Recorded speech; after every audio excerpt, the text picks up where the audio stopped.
Consígueme la náusea, Matilde, de Efraín Castillo. Número 78 de los cuentos que debes estudiar para pertenecer al taller literario Narradores de Santo Domingo. Lectura de Rodolfo Báez. Pedro tenía una forma extraña de leer. No era cariñoso con los libros. Los mordía y comía a medida que avanzaba en la lectura. Hoja por hoja los devoraba. Personas que lo conocían bien pensaban que estaba loco. Su madre, sin embargo, lo sabía cuerdo. Dentro de su cuarto, abría tarde por tarde la ventana que daba al parque y se chupaba los resplandores de un sol gastado, huidizo, casi moribundo, que se metía en su cuarto sin pedir permiso, hiriendo las cortinas ya desteñidas. La casa de Pedro, situada en la parte norte de la ciudad, veía el parque por el frente y la cárcel pública por la espalda. A los 30 años no se le podía exigir más seriedad a un hombre. Leyendo a Borges, por ejemplo, Pedro reaccionaba con apetito por las células muertas vegetales y buscaba sal y vinagre para aderezarlo. Cuentos como El milagro secreto y El Aleph le sabían a pepinillos con remolacha.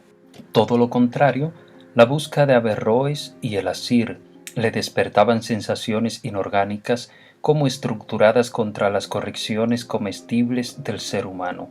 A Levi, incansable buscador del estilo, Pedro se lo comía con mantequilla vegetal.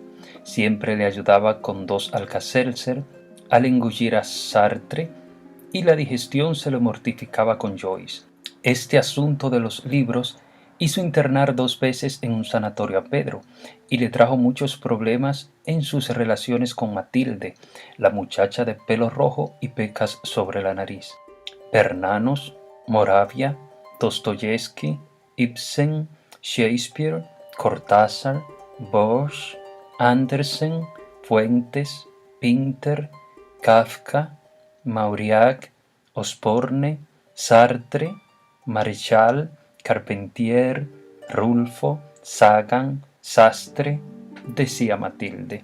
Ajíes sabrosos con escabeche azafranado sobre las gaseosas que se anuncian a colores y los tomates frescos de la tarde, respondía Pedro. Ese diálogo casi incomprensible tenía un resultado sorprendente.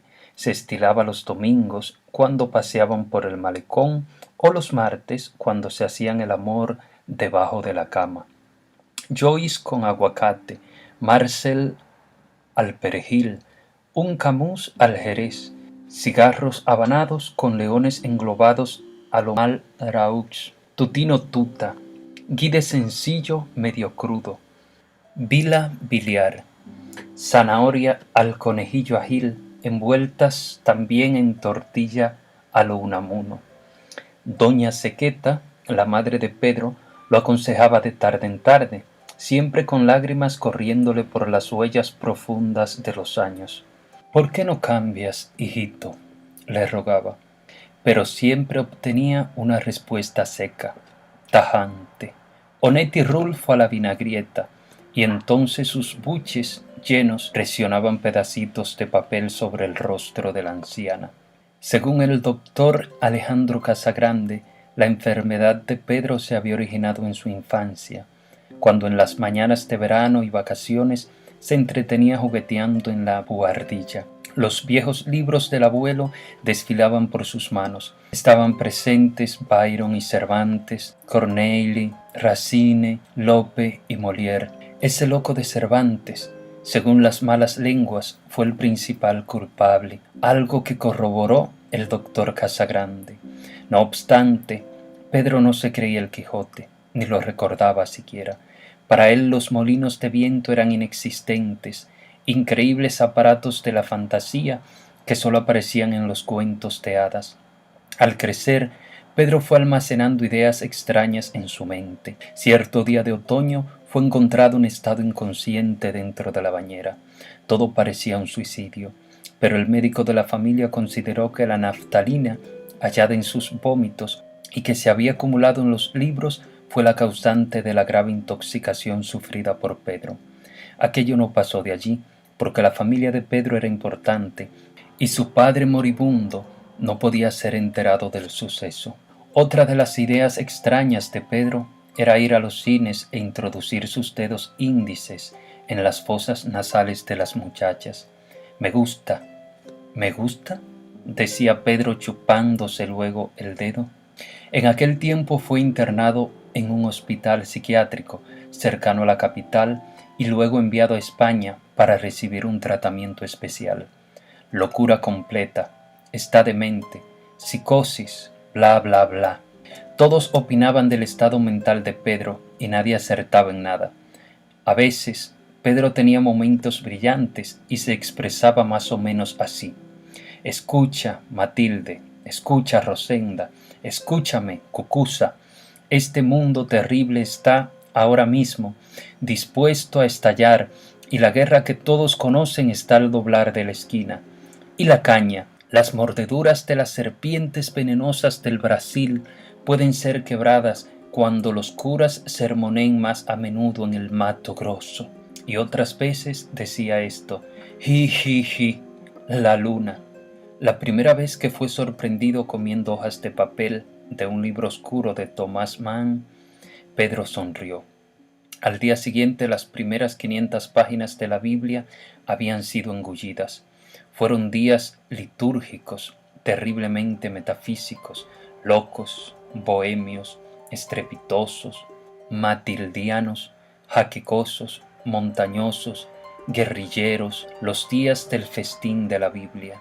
El Pentateuco gimió y chirrió bajo los dientes afilados de Pedro, que reía al llegar a los salmos. David y Goliat, el Eclesiastés, vanidad de vanidades. Cuando se comió todos los libros de su casa, la biblioteca de la buhardilla, cargada de naftalina, los libros escolares de sus hermanos, el libro de misa de la tía solterona, el forro de las paredes con citas de Shaw, a Pedro le dio por introducirse en las librerías y comenzar a desprender hojas, sacándolas solapadamente entre los bolsillos. Cuando fue descubierto, dijo a los policías que las necesitaba para limpiarse el culo después de cagar, y se lo creyeron. Pero fue arrestado y conducido al manicomio poco tiempo después, cuando la biblioteca fabulosa del señor ministro de Educación, Sergio Butamanga, fue asaltada y destruidas 50 hojas del primer tomo de un ejemplar bicentenario del Quijote, forrado en cuero de pérgamo genuino. La familia de Pedro evitó el escándalo pagando al jefe de la policía, coronel Julio de las Armas a Tomar, una cantidad no mencionada aún de dinero, el cual fue debidamente depositado en un banco suizo. Pedro, según dicen algunos allegados a la familia, conserva un papel algo risible, en donde están anotados todos los libros devorados por él. Las mismas personas cuentan que el único libro que Pedro respeta se llama La náusea, y que se lo comerá algún día. En la lista figuran nombres tan ilustres como el de Sir Winston Churchill, Lawrence, Maurois, Pío Baroja, Federico García Lorca, Arthur Miller, Rómulo Gallegos, Gabriela Mistral, Eugene O'Neill, Sinclair Lewis, Miguel Ángel Asturias, Rafael Alberti, John Steinbeck, etcétera, etcétera. La lista tiene los nombres en riguroso orden alfabético y por una extrañísima selección energética. Los franceses son quesos y cremas blancas, los italianos, ¡ay, el pobre de Anuncio!, pastas pesadas, los rusos, Tolstoy también, huevos de esturión, los americanos panes largos con salchichas, los españoles, sí, incluyendo a Calderón, mariscos picantes, los mexicanos aderezos, los ingleses salsas insulsas, exceptuando a Shakespeare, al que puso un asterisco que lleva una aclaración al pie de la página: lomo de cerdo asado y perdiz en sus poemas.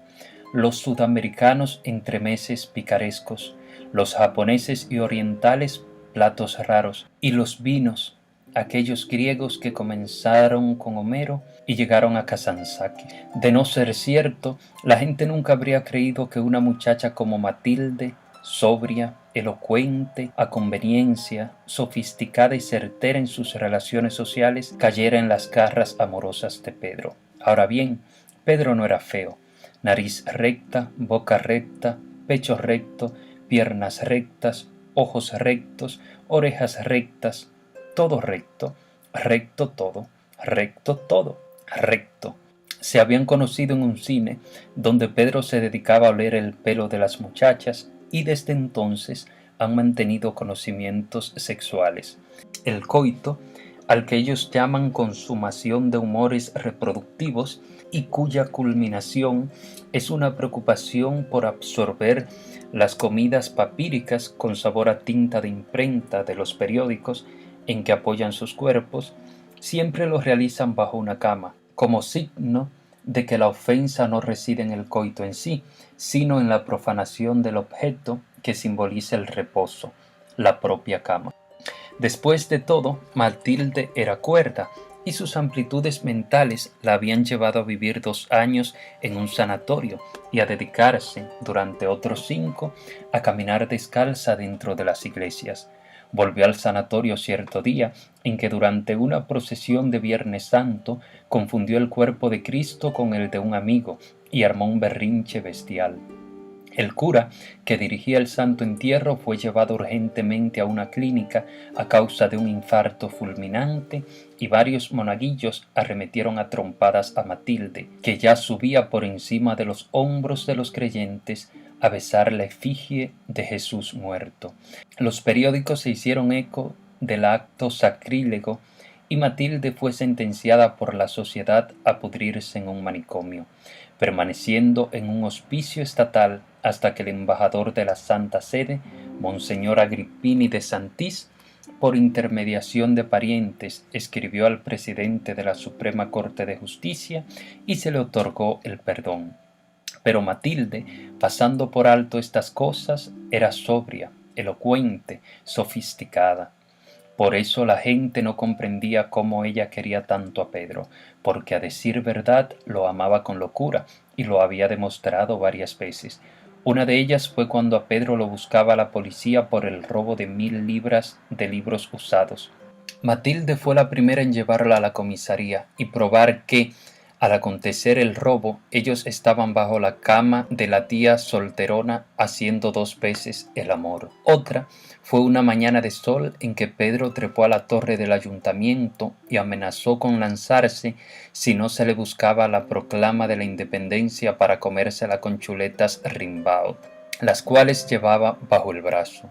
Fue Matilde la que subió a la torre por una escalera mecánica de esas usadas por los bomberos para combatir incendios, convenciendo a Pedro de que la proclama de la independencia estaba rancia. Esa mañana fue entregado a Pedro un total de 100 libras de cartones de Walt Disney y una colección de novelas para adultos, entre las cuales se encontraba Las relaciones peligrosas de la Clos. Era cierto, Matilde amaba con locura a Pedro. Fue noticia trascendente en la ciudad el día en que Matilde ni Pedro volvieron a ser vistos. Miles de conjeturas se escuchaban por las calles. Se suicidaron, se esfumaron, están en el manicomio, se casaron, se comieron uno al otro, están en el cielo, están en el infierno. Dante Alighieri, Julio Verne, Ovidio, Balzac, Baudelaire, Shelley. Se los comió un buey, se los llevó Cervantes en un molino alado. Murieron bajo la cama. Aleluya, otra vez, aleluya, ja, ja, ja. Deben estar riendo de todo el mundo. Sin embargo, los que sabían de verdad la historia de la desaparición de Matilde y Pedro cuentan lo siguiente. Cierto día lluvioso, frío, quieto, Pedro y Matilde subieron a la buhardilla y comenzaron a desprender las hojas de un libro voluminoso forrado en caoba y cuyo título decía más o menos así: Aventuras del ingenioso hidalgo Don Quijote de la Mancha, escrito hacía más de 300 años por alguien llamado Miguel de Cervantes Saavedra. Al libro ya le faltaban alrededor de 100 páginas, y una vez que terminaron de arrancar las hojas, empezaron a comérselas con vinagre, aceite de oliva y sal. Tan pronto se comieron el libro del tal Cervantes, se oyó a Pedro decir a viva voz: «Consígueme la náusea, Matilde», y al parecer se comieron entre ambos la novela, pues tampoco se volvió a encontrar. Según las conclusiones emitidas en un informe firmado por el coronel Julio de las Armas a Tomar, Matilde y Pedro se esfumaron, se largaron, se acuclillaron, se achicharraron, por lo que ambos, con Quijote o sin Quijote, podrían estar por ahí. Pero otras voces aseguran que Pedro y Matilde aún existen, por lo que no sería raro el verlos metidos en algunos personajes de Kafka, comiendo zanahorias con letras impresas, o tal vez en Cela, comiendo paella, con la náusea bajo el brazo, sus pecas y cabello rojo. Matilde estará siguiendo a Pedro, quien, riendo al leer y comerse lo leído, remonta a los cielos color naranja, subido en la grupa de un flaco caballo, guiado por un jinete escuálido. Sí, Pedro y Matilde están ahí, montados entre los millones, billones, trillones, cuatrillones de palabras impresas sobre papeles carcomidos. Y van cantando y bailando un son, porque en definitiva llegó a salir el son de Cuba.